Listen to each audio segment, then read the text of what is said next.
Hello, you're very welcome along to a European Champions Cup special here in Setanta with the madness of the Six Nations behind us. We're very much looking ahead now to the quarter-final between Leinster and Bath on April 4th, and it's a game you'll be able to watch live with us here on Setanta. To look ahead to it and preview it, we're joined by two men who will be directly involved. We have Ian Madigan of Leinster and we have Peter Stringer of Bath. As that's still very strange to say, Peter Stringer of Bath. Does it feel like Peter Stringer of Bath? It is strange. It's, I suppose, played most of my career at Munster over the years, 15 years. Playing at Bath now for the last 2 seasons. Firmly a Bath player, yeah. Even though it does sound a bit strange when people say it, but it's been exciting, great time over there, and looking forward to a massive game in a couple of weeks. Yeah, and we'd love to hear about your time at Bath, but we've got to talk to you, Ian, about the Six Nations and just the maddest finale that any of us can remember. I presume it's the first tournament you've won in your suit and tie, watching.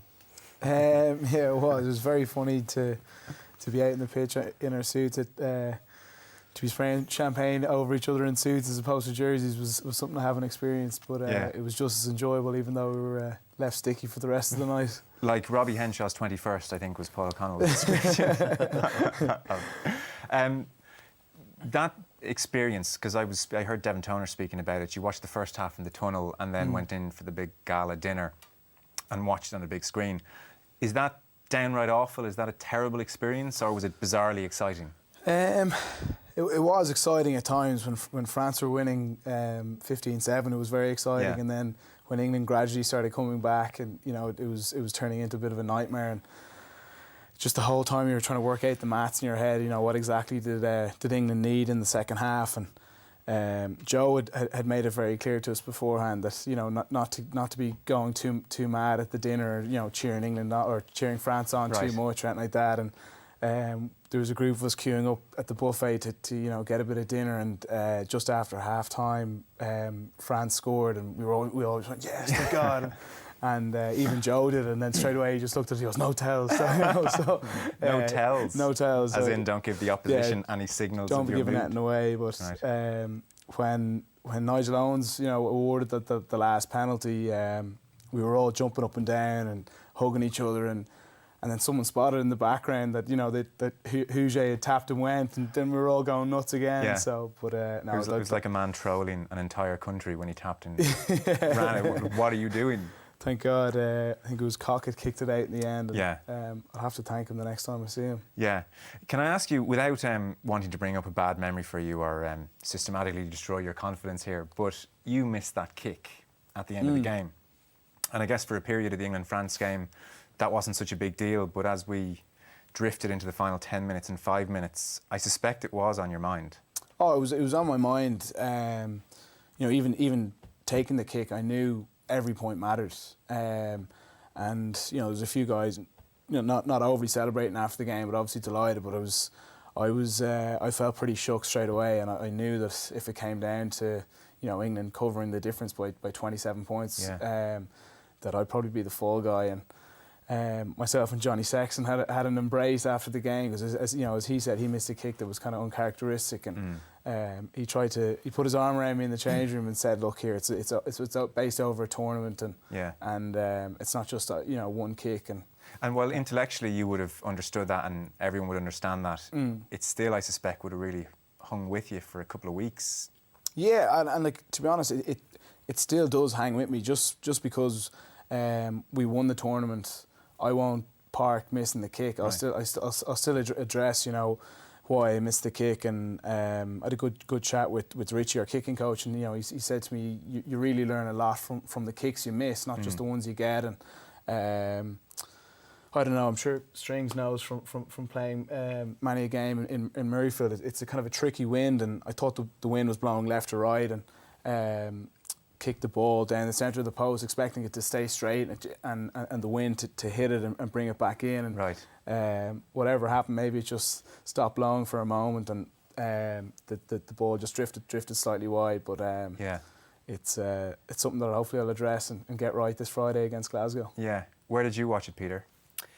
I watched it in Spain. I was over tasting the menu for my wedding in the summer. So I was over there and managed to find it in a in a remote hotel in the middle of nowhere, and I asked the manager of the hotel to tune it into the satellite, and a few disgruntled soccer supporters were in the bar who didn't fancy watching Ireland against Scotland. Right, okay. So we bullied them out of it and watched it there, and yeah, it was unbelievable. I don't think I've ever experienced a final day like it. Yeah. When 3 teams could have finished on top and it came down to points difference was just it was incredible. What's it like for you watching Ireland at this stage? I guess there's not the immediacy of missing out on the World Cup in 2011, when I suspect it was very difficult, but still you're fit, you're healthy, you're playing away. So I don't know if there's some kind of 5 stages of grief to leaving it behind you. Where are you when it comes to watching Ireland? Yeah, it's difficult. Initially, obviously. Yeah, go on. No, just initially it is tough.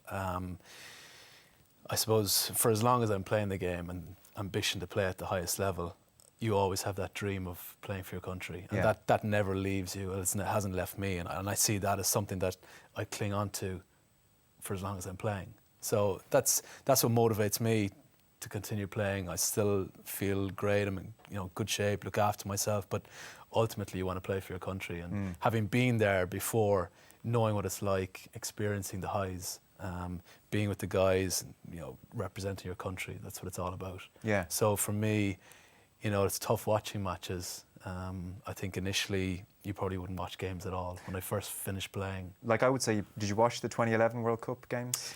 I don't think I did. Did. It was, it's really tough. You because you're so close to the team, and at that early stage, you really feel that you want to be out there. As the years go on, your buddies are still playing. You look out for them. You want them to do well, and as a country, you want to see Ireland succeed. And as much as it's painful not to be out there yourself, you're in the end you're wishing the team that they do well. So to see them to win at the weekend was incredible. Have you been to a game live, sat in the crowd? I actually went to my first game that I went to was the English game a few weeks ago. Right. That was the first game that I went to since I had last played, which was, I didn't really enjoy it. It was a kind of a thing where I was looking at it, I could 100% appreciate the talent that went into identifying England's weaknesses, the skill that went into, I suppose, looking at the kicking game and the breakdown, and from a point of view of a player, I could see that. Probably from a spectator's point of view, it probably wasn't the most entertaining of games. But it was for those reasons that you didn't enjoy it, as opposed to looking out there thinking, I still really want to be out there. Oh, yeah, there's always that as well. There's still that there. There's still that right, there, okay. and that I don't know whether that ever leaves. For as long as you're playing anyway, I Yeah. don't see that leaving. I think when you come to terms with the fact that whenever you're going to retire and whenever you finish playing, that then you can fully sit back, relax, go to games, just relax, enjoy it, and not look at it through, I suppose, a player's point of view and wishing you were out there. What would I have done there? Yeah, exactly. Yeah. This is probably not an easy question to answer, and I presume there's a multitude of reasons, but why is it working so well at the moment with Ireland under Joe Schmidt? Can you put your finger on it? I think everyone really buys into his game plan. They believe that if the team goes out and executes on what he has planned out, that we have a very good chance of winning.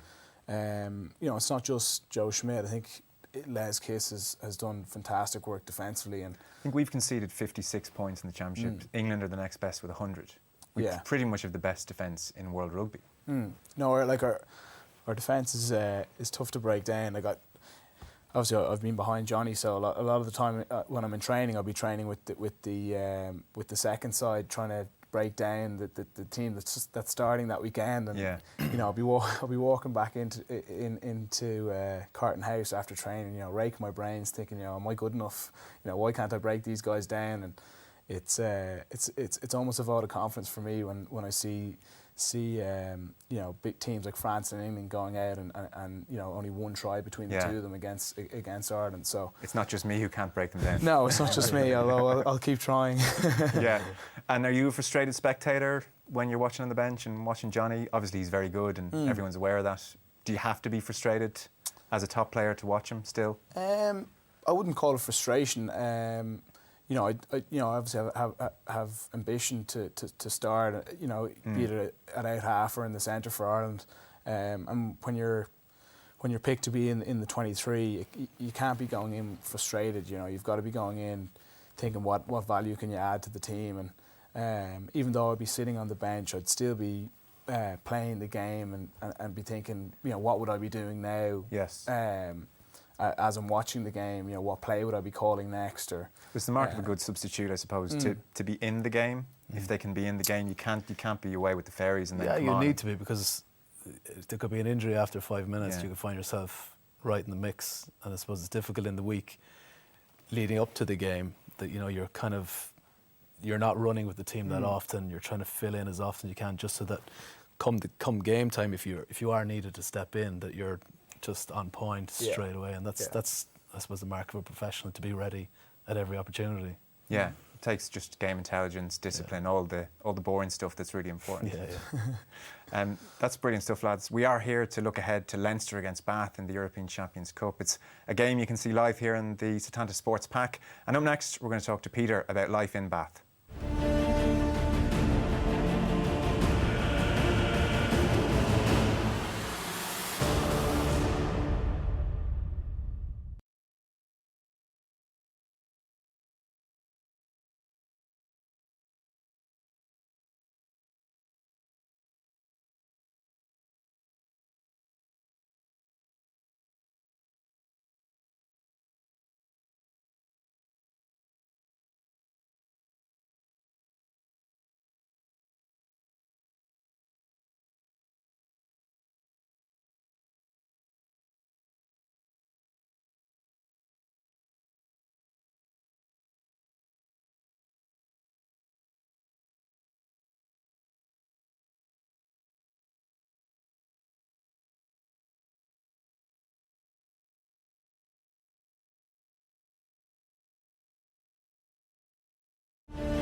Yeah, you're very welcome back. European Champions Cup special here on Setanta Sports. You'll be able to watch Leinster against Bath on April 4th on the Setanta Sports Pack. And two men who'll be involved are with us here in studio. We've Ian Madigan of Leinster and Peter Stringer of Bath. Peter, the decision to go to Bath, I saw you talking about it, and you made the point really that it allowed you to reinvent yourself a little bit, not just on the field, but even off the field as a person. You're starting fresh with everyone, which sounds like quite an appealing thing in many ways, to go and do that after 15, 16 seasons in the one place in your home area. So was that a part of the decision to try something new from a life perspective, or was this all about rugby? Purely rugby initially. It was a case, I suppose, at a stage in my career where I still felt I had a lot to offer to the team and to the squad at Munster, and just felt at the stage that I was at, I wasn't getting an opportunity to play that often. Found myself in the fringes and not involved in the matchday squad. You can do all your training during the week, but you want to be out there on the weekend. So that was frustrating. I suppose the opportunity then came when I got a phone call from Bath, from Gary Gold, who was a coach who had brought me to Newcastle on loan for a spell in the previous season. So Gary had been in touch and said that Michael Claessen's a scrum half got injured, and would I be interested in going over? And I said 100%. It was an opportunity to play in the Premiership again. It was just about getting back out on the pitch for me. And I'd experienced that with Sarries and Newcastle previous seasons. Just getting out, being somewhere new. And like you mentioned, I've said before, it's about reinventing yourself. You can go to these places. Nobody knows the character that you are. You can be who you want to be. I'd been nearly, I suppose, institutionalized in one way when I was at home for so many years. Everyone knows the person that I am, and it was so refreshing to go somewhere new, where nobody really knew what I was like, and just start fresh, new place, start with a new team, and just saw it as a really fresh challenge. Are you a slightly different person in Bath then to the person that you were in the Munster dressing room? Is it that extreme? Are you like tweeting philosophy like Joey Barton? Are you the smart guy or the joker now? or how no, would you compare? I probably was a bit of a joker before at Munster, but I think when I moved away, I really brought, I suppose, the knowledge that I've learned over the years within that environment with Munster and Ireland. You know, because there's a lot of the same players I would have grown up with and played with over the years, and you learn, I suppose everyone learns the same thing from the coaches that we're involved with. So when you go to somewhere new and you try and pass on that information, and you realise actually a lot of these new guys, they don't know exactly what you've picked up over the years, and that's quite refreshing, and you become nearly a coach on the pitch. And I suppose that transition for me, being I suppose some bit in the background before, you know, I really kind of stood out and tried to take a bit more of a centre stage and kind of just implement my kind of learning that I've done over the years onto the pitch with Bath and with Sarries or whoever it may be. So yeah, definitely from a character point of view, it helped me develop and just get out of that, I suppose, routine of being that kind of joker, just kind of sitting in the background a small bit, but just coming out of my shell a small bit. Right, okay. Because there's such huge totemic figures at Munster like Paul O'Connell and a huge brains trust there. Maybe Bath needed your leadership a bit more. They were more receptive to that approach from you as well? Yeah, maybe. I think I'd worked with Gary, like I mentioned, at Newcastle, and he brought me in. And he was very keen to get me over whenever I had an opportunity, and the injury worked out well for me in getting me over. So he knew my experience, and he'd worked with me for the previous 6 months at the end of the last season. So it was nice to get into a setup where there was a lot of young guys coming through. Yeah. And naturally I felt that, you know, in that kind of a mentoring role to these young guys, and it was a natural progression really from the things I'd learnt over the years. I was able to pass on, and whether it was a scrum half, and you know, you see little things that you can kind of fix, and you kind of you might do this differently, and you know, just little things which kind of help in the long run to the development of the whole team. So it's it's just happened naturally with, I suppose, the experience that I've had. Quite an enjoyable thing. Yeah, it really is. Yeah, I enjoy it, and it's probably something that, you know, I would like to stay in, you know, after the game with coaching and bring those traits forward. Yeah. Who were the real mentors or leaders for you at Leinster when you were first breaking through? The guys who, like Peter says there, were giving the scrum half some tips. Who were giving you a dig out?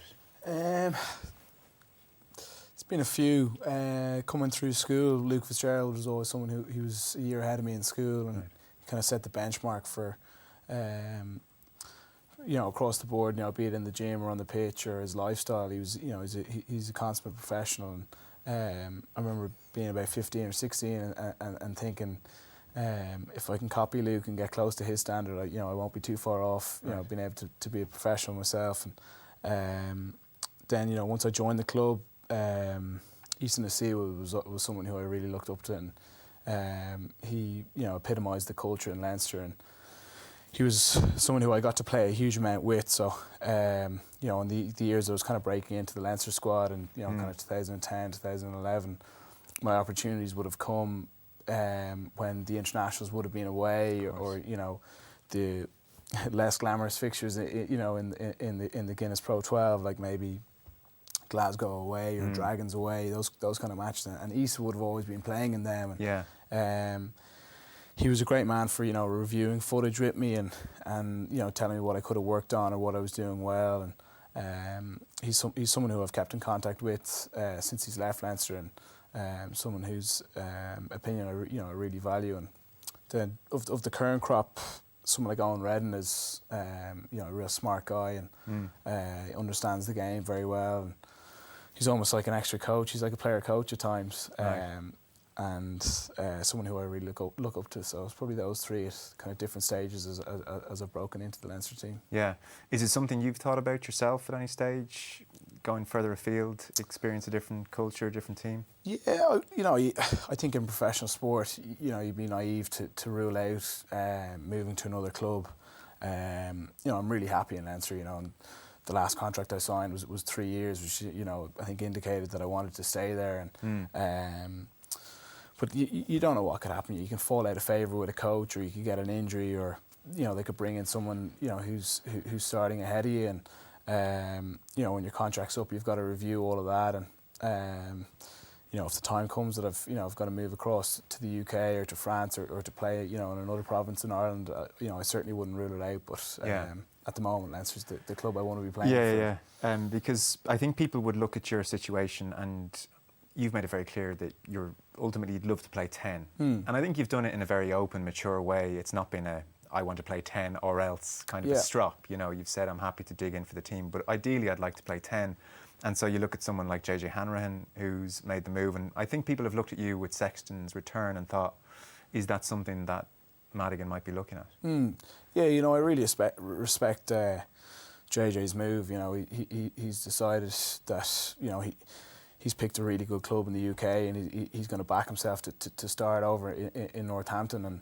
And for me, obviously, when Johnny moved to Racing, you know, I really wanted to make that 10 shirt my own in Leinster, and it hasn't quite worked out that way. But this year I've been playing 12 quite a lot, and it's probably been my most enjoyable year, you know, as a professional. And, right.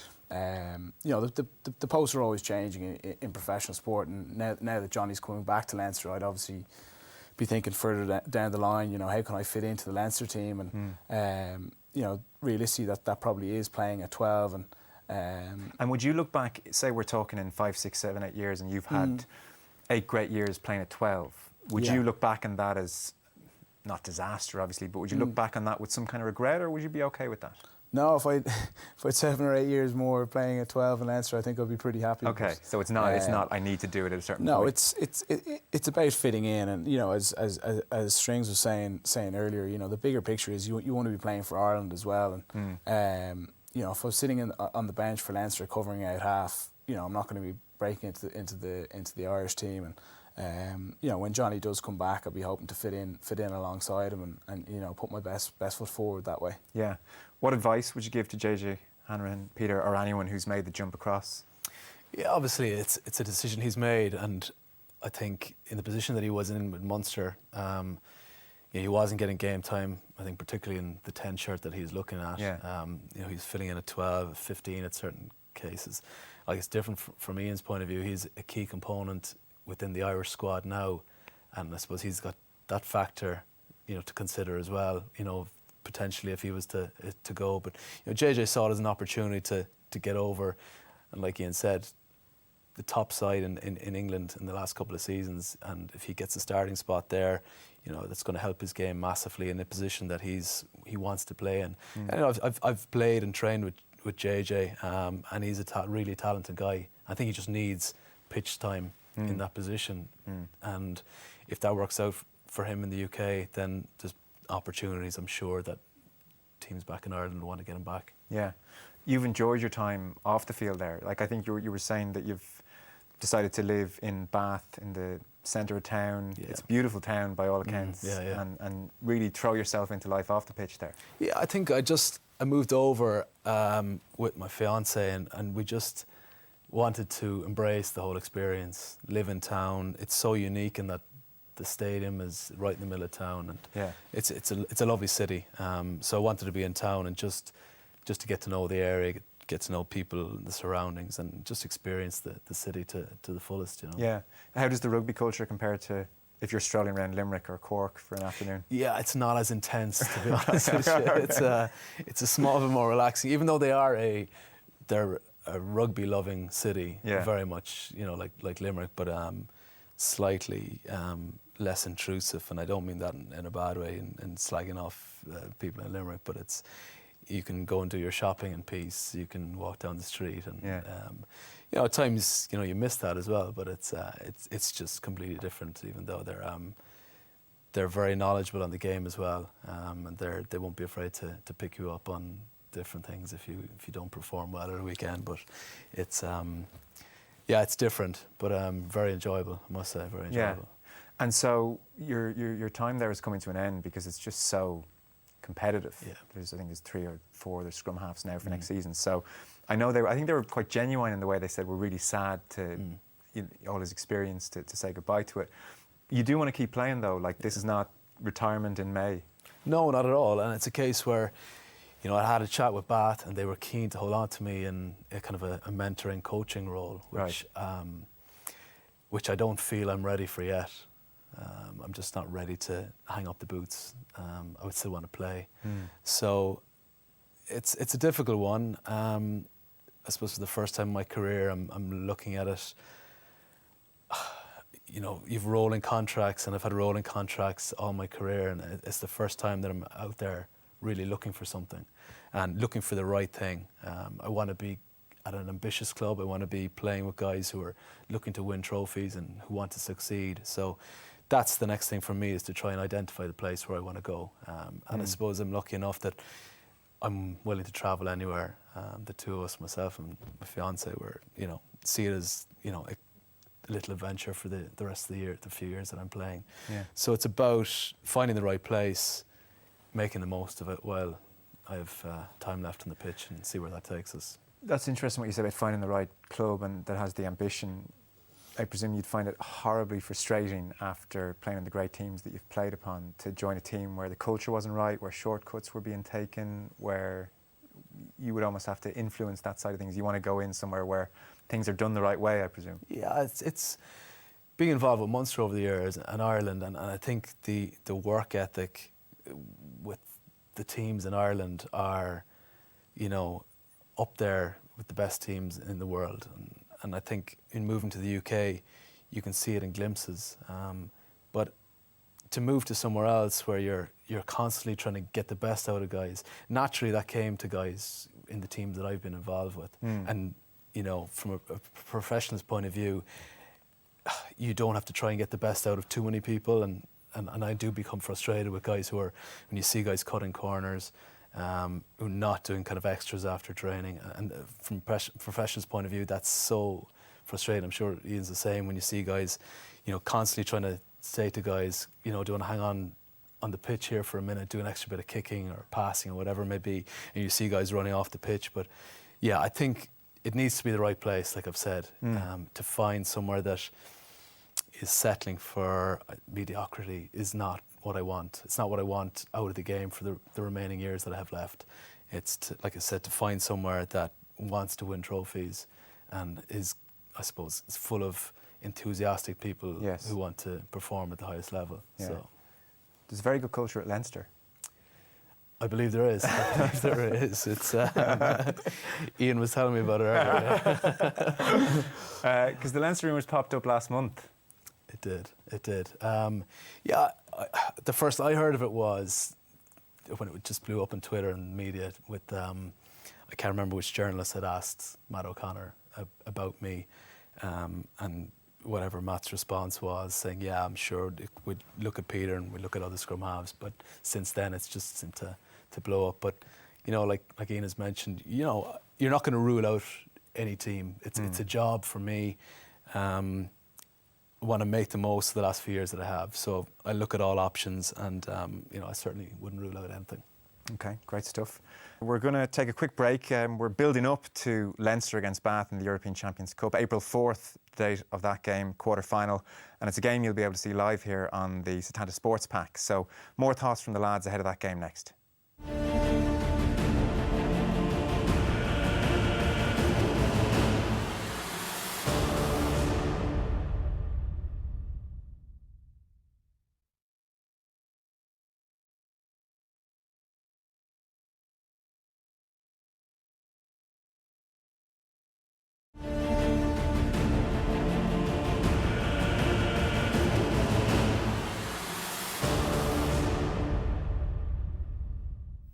How you doing? You're very welcome back to our European Champions Cup quarter-final special. Leinster against Bath on April the 4th is a game you'll be able to see live here on the Setanta Sports Pack, and we're building up to it with two guys who'll be directly involved. We've Ian Madigan and Peter Stringer with us, and I guess, Ian, there's more focus and more tension on rugby than there's ever been, and you guys have to be better prepared than there's ever been.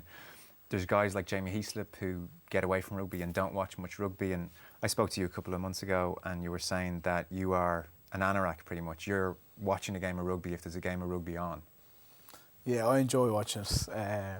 Even if it's not rugby union, I watch a game of rugby league, and even pick up small things like tackle technique or stuff like that. But it's a massive part of my preparation, and the detail I go into.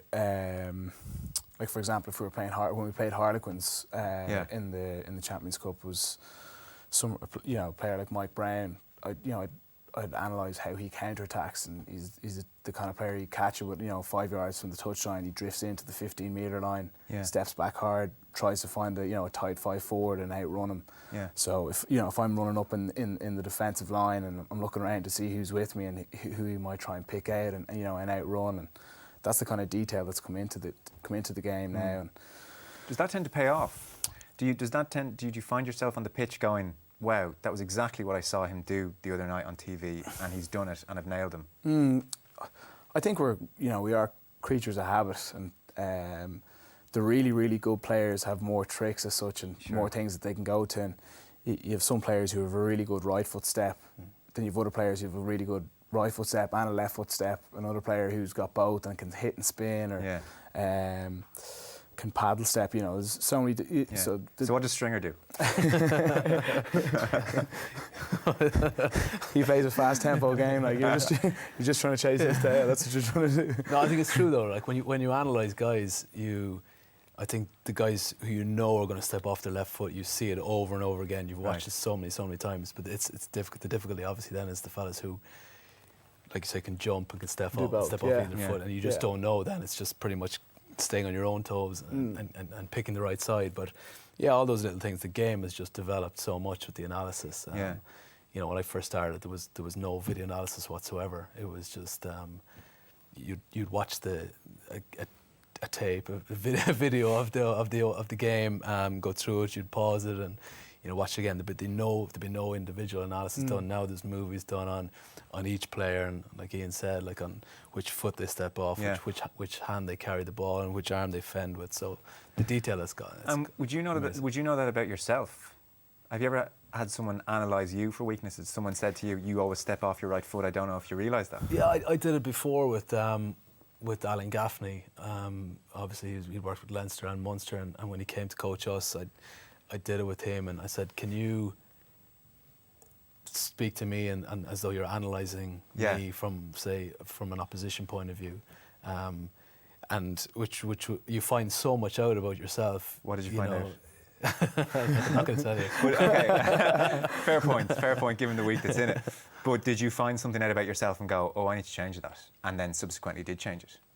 Yeah, I think at certain times my approach to rucks, it might have been the angle that I would have approached that wouldn't have given me the vision to see on both sides. So you change your approach to it, so you can identify the kind of pillars on both sides of the ruck, so you can kind of look up and see a bit better. Different things like that.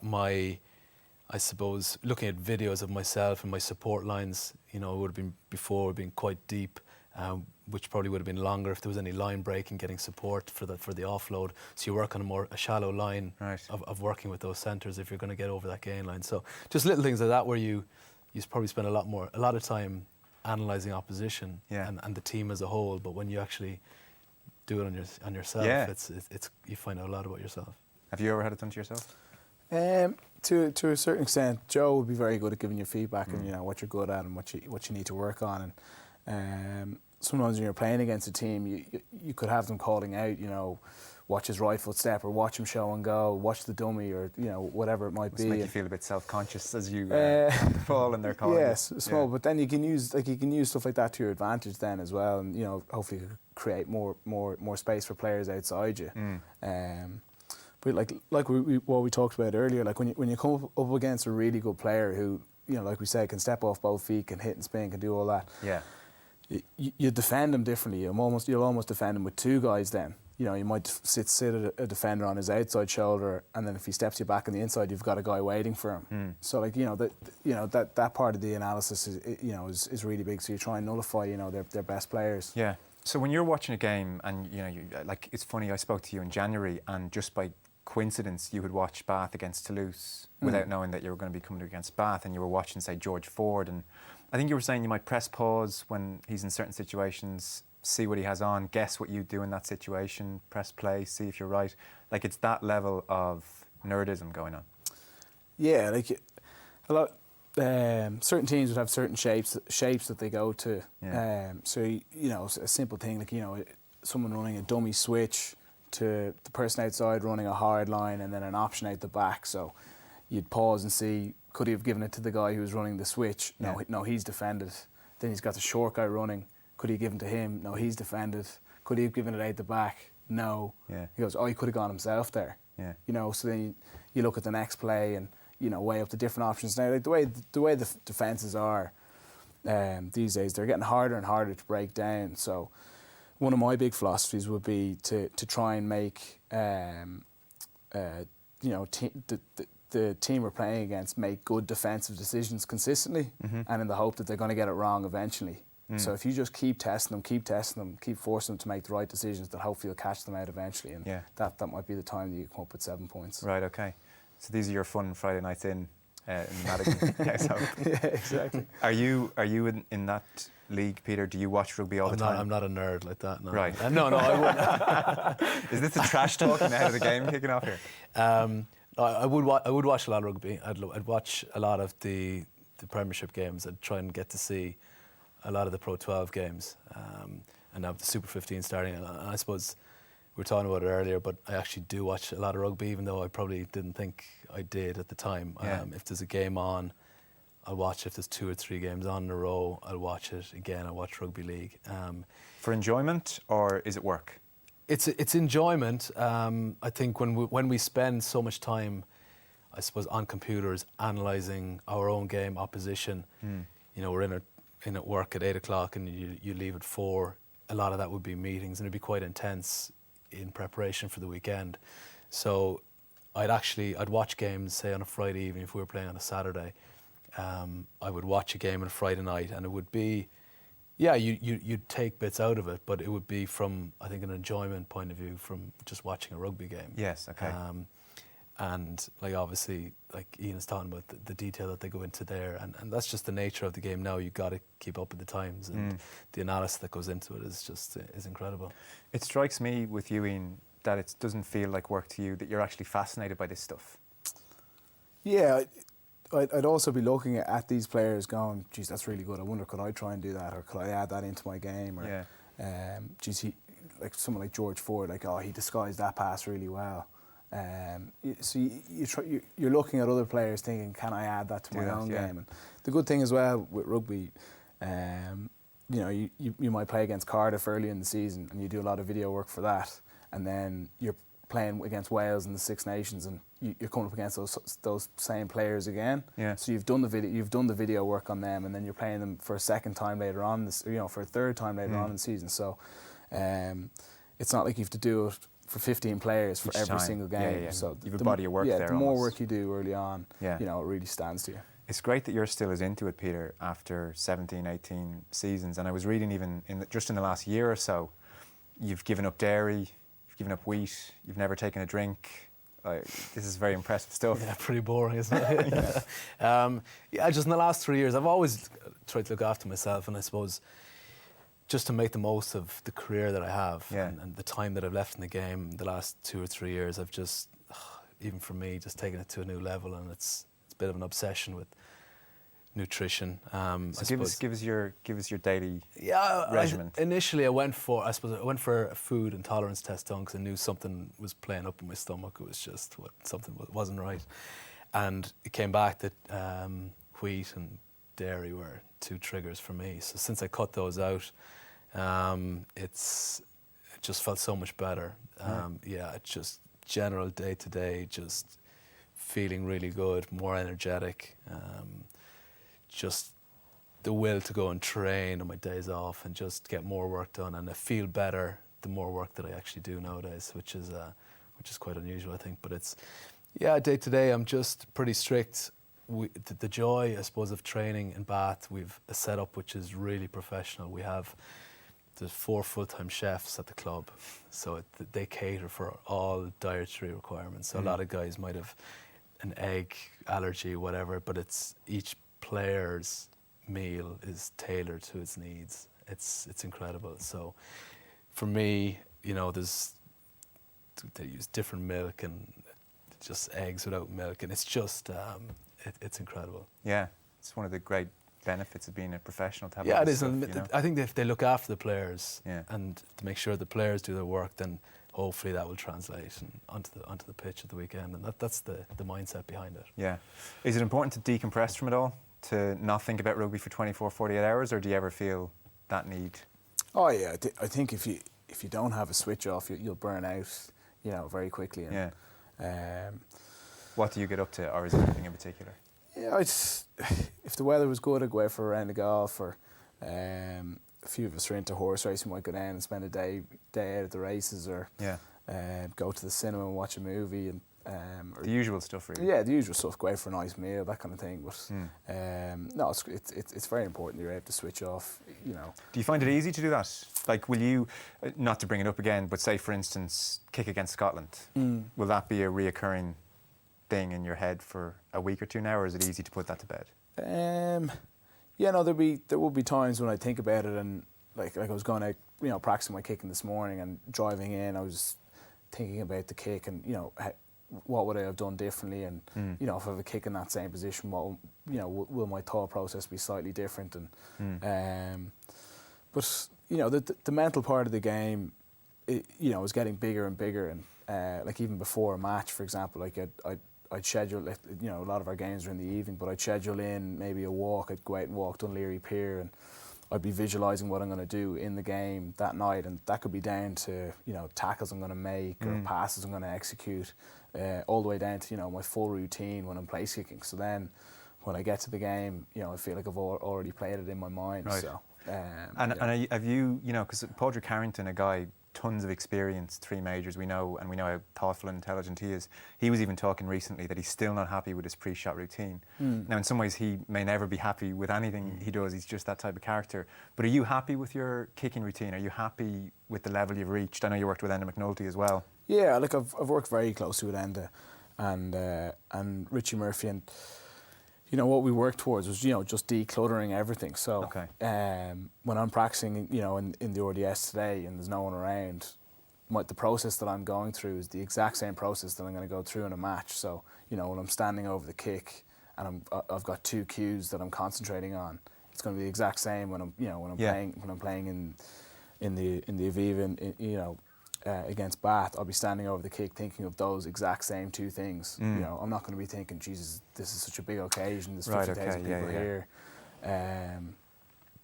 If you do that, you just completely tighten up. Whereas if you have a routine that you can rely on, it calms your nerves, and you can go about it. I was reading about it recently. Matthew Said, the columnist for The Times, and he played table tennis for Great Britain as well, calls it expert-induced amnesia, where you do something without thinking about it in training all the time, pop it over, and then when you're in the nervous situation, you start consciously trying to think about it and take control of it.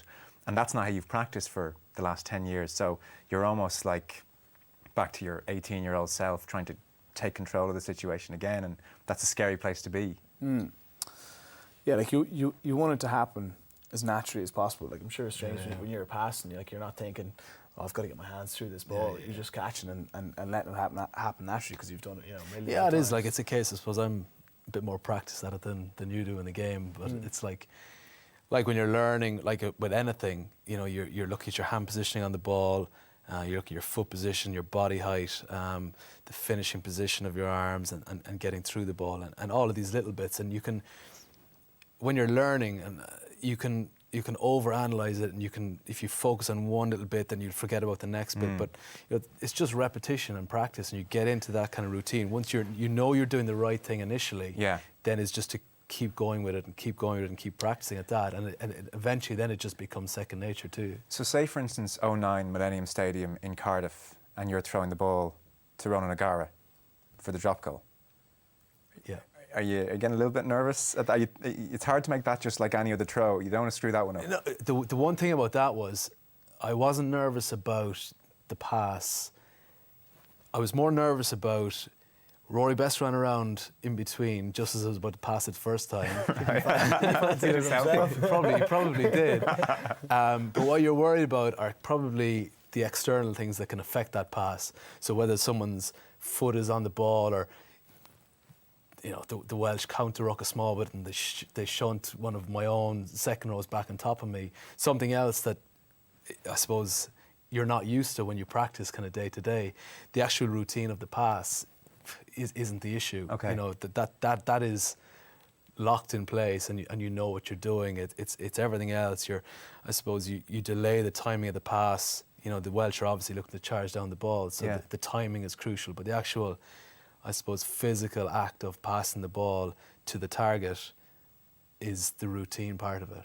What's funny is I have no idea if you threw a good pass or not. I would know if you hadn't. Or if it was actually slightly too high for what I think. Even though it was right in line with Raj, it was probably a bit too high, and that he had to catch it and just lower it a small bit to get it kind of to his foot positioning. If it was something, I suppose, if it was a small bit lower, the snap would have been a bit quicker to the drop. But yeah, we won't worry about that now. It went over. So it's an amazing moment, though. It's great actually to hear you describe it. Did he ever say it back to you? Pass was a bit high. No, I didn't. No, I didn't. If he missed it, he would have. Yeah. It would have been my fault if he missed it. Yeah, amazing stuff.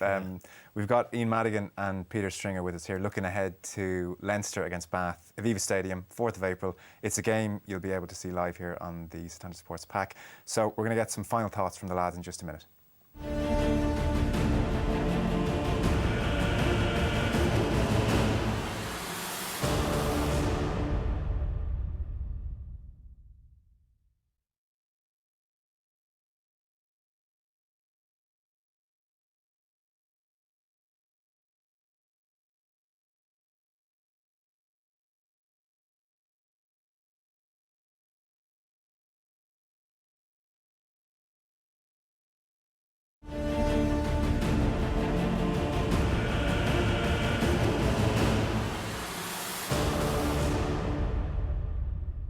Yeah, you're very welcome back. Final part of our discussion with Ian Madigan and Peter Stringer. We're looking ahead to the European Champions Cup quarter-final. Leinster against Bath is on the 4th of April. Aviva Stadium, it's a game you can see here on the Setanta Sports Pack. And just before the break, if you're just tuning in, Peter Stringer, it was brilliant for you to in-depth describe the most famous pass in Irish rugby. I'd never really heard you speak about it much.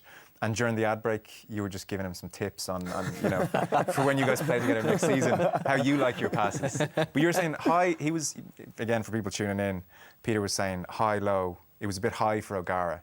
And you were kind of saying high's okay, high's not the end of the world. Yeah. Like if it's slightly high or slightly low, it's not too bad. But if it was to the side, you go from having to only take one step to suddenly having to take 3 steps to take the kick. And you know, when you've got the likes of Alan Wynne-Jones tearing down at you, 2 extra steps for you is 2 extra steps for him, and you know it's the small margins, and you can be blocked down. So it's an art and a science on itself. I saw Brian O'Driscoll do a piece on BT Sport 1 where he was talking about the runners closing down the out half, that they shouldn't run at him. They run a metre to the right. Say if you're kicking off your right foot, they'll run a metre to the right to get you. Yeah. All that's going on. I hope they don't do that to me. What kind of game are we going to see at the Aviva on April 4th? It's a season-defining game, really, for both sides in many ways. Yeah, I think it's going to be a brilliant game. You know, you've the likes of George Ford, John Joseph, and Anthony Watson coming off brilliant form from the Six Nations, and Bath play a really good brand of rugby. And do you like playing at the Aviva for Leinster? Yeah, I really enjoy playing in the RDS, but I think when we move to the Aviva, it's definitely gets up to notch. You know, you're going to have, I'd say we'll have close to having 50,000 people there. It's a really fast track, and it's a big pitch. So, no, I think it suits both teams to hopefully put on a really good game. Yeah. What's been the mood in Bath ahead of this game, Peter? Yeah, it's been, I suppose we're coming off the back of a few defeats in the Premiership. Yeah. You know, we have missed the lads who are playing for England, and you know they're doing really well. Like Ian said, it'd be great to get them back for it. Yeah, but it's huge for the club. I suppose when I first started watching rugby in the UK, it was Bath were the team in the 90s that were winning championships and won the Heineken Cup back in the day. So the club and the city, they're so excited about getting back to that level again. They've been in the second tier European competition for a number of years, but this really is, I suppose, is back to where they want to be on the European stage. So it's a huge occasion. Obviously, the Premiership is massive over in the UK, and we've a game this weekend. But there's obviously one eye on the Leinster game, which will be, it's going to be difficult. I fully know. Leinster and their achievements in Europe and what a great place to play in the Aviva is. But certainly guys are really excited about it and can't wait to get it on. It's been kind of a frustrating season for Leinster. In some ways, you're your own worst enemy because your team has set such incredible standards, and if you're not instantly meeting them, then there's a lot of negative talk, certainly in the media anyway. We spoke a couple of months ago and you were saying maybe the set piece at times wasn't great, sometimes confidence here and there wasn't great to really stretch teams and get back play going.